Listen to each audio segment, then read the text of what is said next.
Okay, let's unpack this.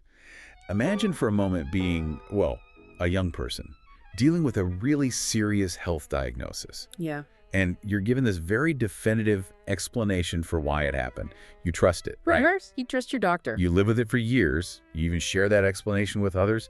And then one day, you find out, hidden in your own records, that it just wasn't true. That moment.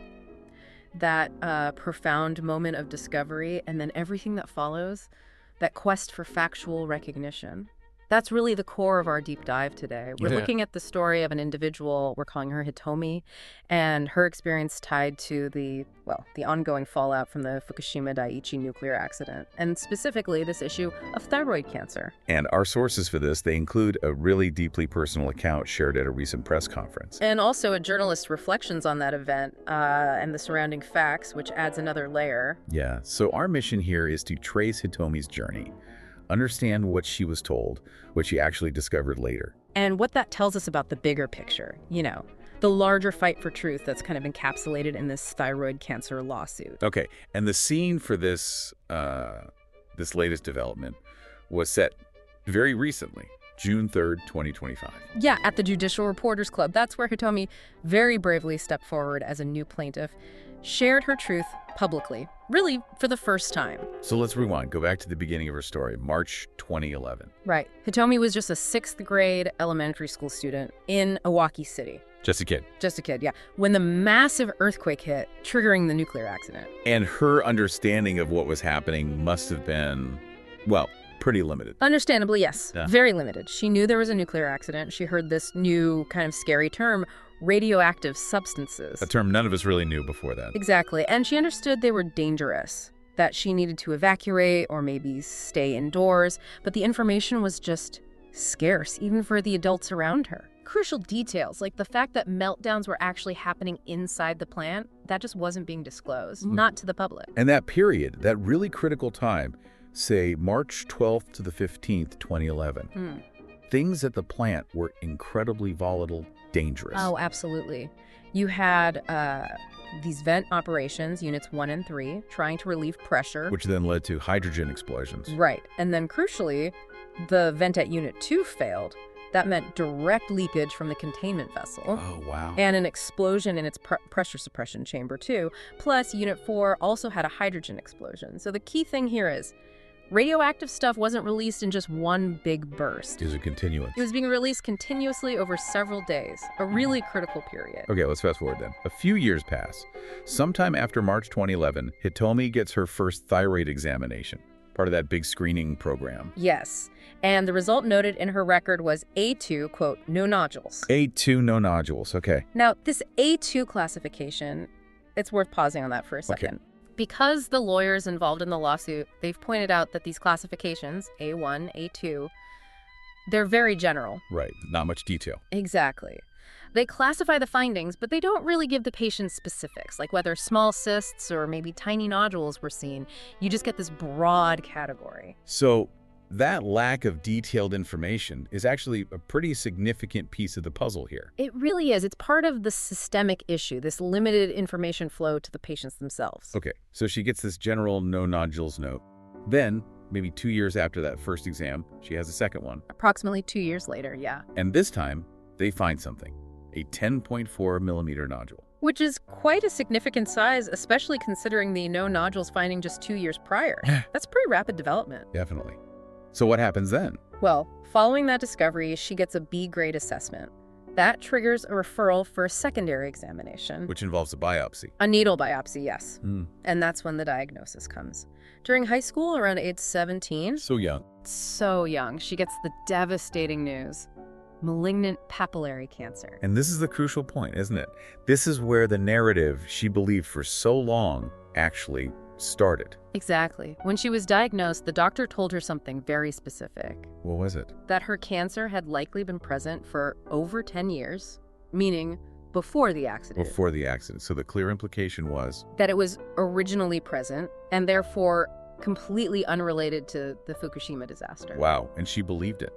Well, yeah. Wouldn't you? You're 17, you're vulnerable, scared. A doctor tells you this. Exactly.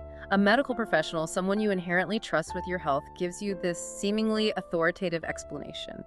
She believed it. How did she cope with that? She described this huge internal struggle. Deciding she needed to protect her dignity, somehow learned to explain her condition, and eventually the scar from surgery accurately based on what she'd been told. That's a heavy burden for a teenager. Incredibly heavy.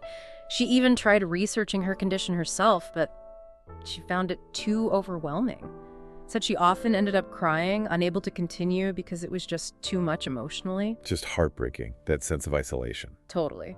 So she goes through the surgery, has half her thyroid removed in her 3rd year of high school. And for years after that. For a significant period, yeah. About 8 years from when she first had symptoms until she eventually found the lawsuit. She genuinely believed that narrative. And told people that. Explained to others that her cancer had absolutely nothing to do with the nuclear accident. Okay, so she's living with this understanding for 8 years. How did she even start to question it? What changed? Well, this is where the media coverage, or lack thereof, really plays a role. How so? She didn't find out about the thyroid cancer lawsuit through TV or the newspapers because, as the journalist at the press conference pointed out, there's surprisingly little coverage, even now. Really? Still? Yeah. So Hitomi actually stumbled upon it through an internet search. Wow. Just an internet search. Yeah. And reading the details about the lawsuit online, it just opened her eyes. She started learning facts she simply hadn't known before. What kind of facts? What was it that really struck her?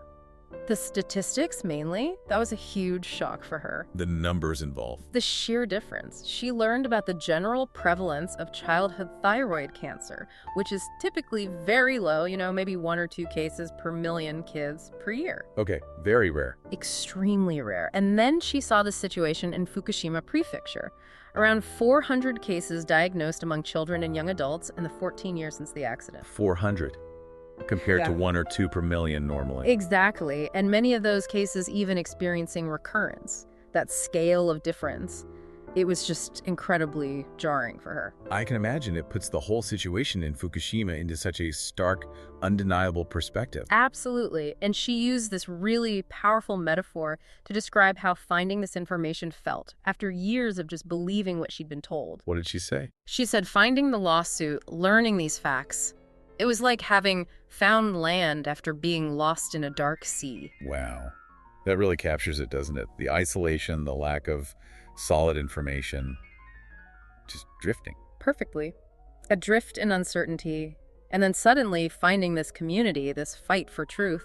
But then came something else, something she described as maybe the hardest part emotionally, a devastating realization. Yes. The realization that she felt complicit. Complicit? How? Well, she explained that by simply believing and then repeating the official unrelated story she'd been given. The story that her cancer was pre-existing, nothing to do with Fukushima. Right.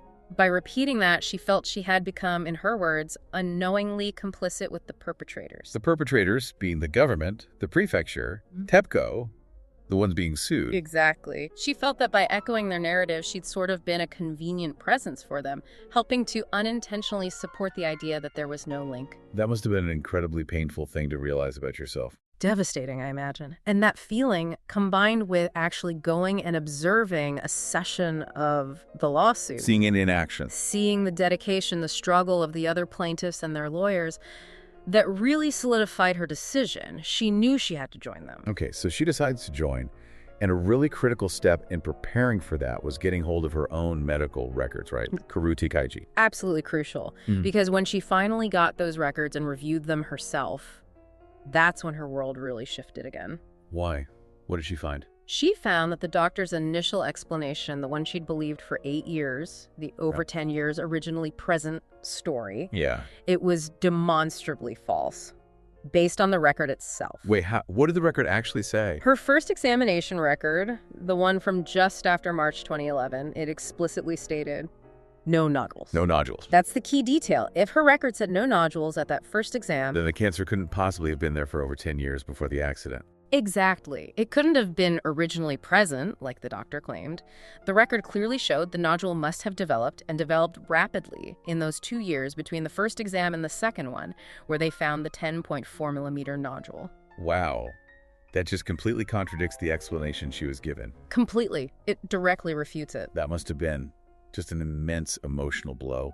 Finding that in black and white in her own file. She described feeling absolute despair, realizing that false information had been given to her in a medical setting, a place you inherently trust. It feels like a betrayal, doesn't it? Not just a mistake. Absolutely. A betrayal of that fundamental trust. And it's important here, her perspective on who she blames for this. Yeah. It wasn't necessarily the individual doctor. Right. She emphasized she doesn't blame a specific doctor for, intentionally lying to her. Okay. Instead, she points to what she calls the systemic structure, meaning a system where the viewpoints, maybe the pressures from the nation, the prefecture, TEP PCO, they can actually distort the medical explanations given to patients. Ah, so it's bigger than one person. It's about the environment, the pressures influencing what gets said. Exactly.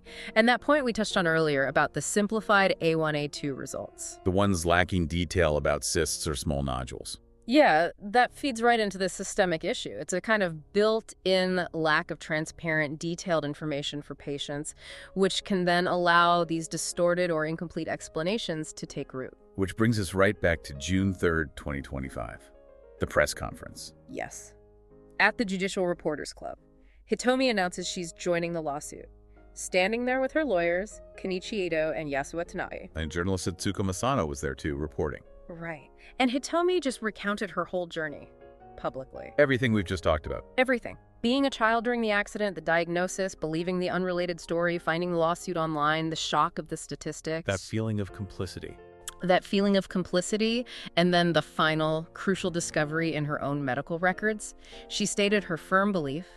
Her cancer developed after the accident, and it grew rapidly. And her core reason, her motivation for filing the lawsuit. She stated it very clearly, didn't she? Very clearly and powerfully. She said she filed the lawsuit, quote, hoping that the facts will be recognized as facts. Just let the facts be facts. Simple, but profound in this context. Absolutely. It's a plea for objective reality against these competing narratives. And the journalist who was there, Atsuko Masano, she had her own reflection that kind of ties back into that systemic issue we mentioned. She did. Masano reflected on her own work, her own reporting. She expressed a sense of, complicity herself. Really? Why? For not having reported more extensively, more consistently on the thyroid cancer lawsuits and the whole examination process over the years. She felt she hadn't done enough to keep the public informed. Which kind of echoes Hitomi's feeling, doesn't it? That dark sea of limited information. The media silence contributes to that. It really does. It underscores how crucial journalistic attention is and what happens when it's lacking. So, thinking about all this, why does this deep dive, focusing on Hitomi's very personal story, why does it matter to you, the listener? Well, it's clearly not just one person's story, is it? Or one illness or one lawsuit in one place. No, it touches on much bigger things. Yeah. Universal themes, really. Definitely. It forces us to think hard about trust. The trust we place in medical professionals, in government institutions, in official stories, especially during a crisis. And what happens when that trust is broken? Even if it's unintentionally, maybe by a whole system rather than one person. Exactly. And it just powerfully highlights the role of information. Or misinformation. Or misinformation, yes. Yeah. How it shapes our understanding, our decisions, especially about our own health, our safety. The power of withholding or distorting information is immense. It's also just a really stark illustration of the struggle for truth, isn't it? For accountability. When individuals go up against these huge entities, governments, corporations. It's a long, hard fight just to get facts recognized as facts, as Hitomi put it, especially when facing well-resourced opposition. And it absolutely hammers home how important independent inquiry is. And access to information that directly affects us, like our own medical records. Totally. Without getting those records, Hitomi might still be believing the old story. She might never have found that crucial contradiction. It also just shows how these massive, chaotic events, like Fukushima, they have these profound, long-lasting impacts on individual lives. Yeah, impacts that are often hidden or obscured or difficult to reconcile with the official pronouncements made at the time or even years later. So ultimately, Hitomi's story, it really brings this conflict into sharp focus, doesn't it? You've got the official narrative on one side, suggesting no connection or downplaying it. And on the other side, you have the evidence. found in personal medical records, backed up by this stark statistical reality on the ground in Fukushima. Her personal story really exposes these deeper systemic issues. Yeah, it really does. And maybe that leaves us, and you, the listener, with a final thought to mull over. Okay. How do we navigate this complex information landscape we all live in, especially during and after crises? How deeply do we, or should we, question and try to verify what we're told, even by sources we normally trust? Particularly when it hits close to home, like health or safety. Exactly. And what responsibility do our institutions and the media actually have to ensure transparency, to provide accurate information? And maybe most importantly, what are the real-world consequences for people like Hitomi when that responsibility isn't met?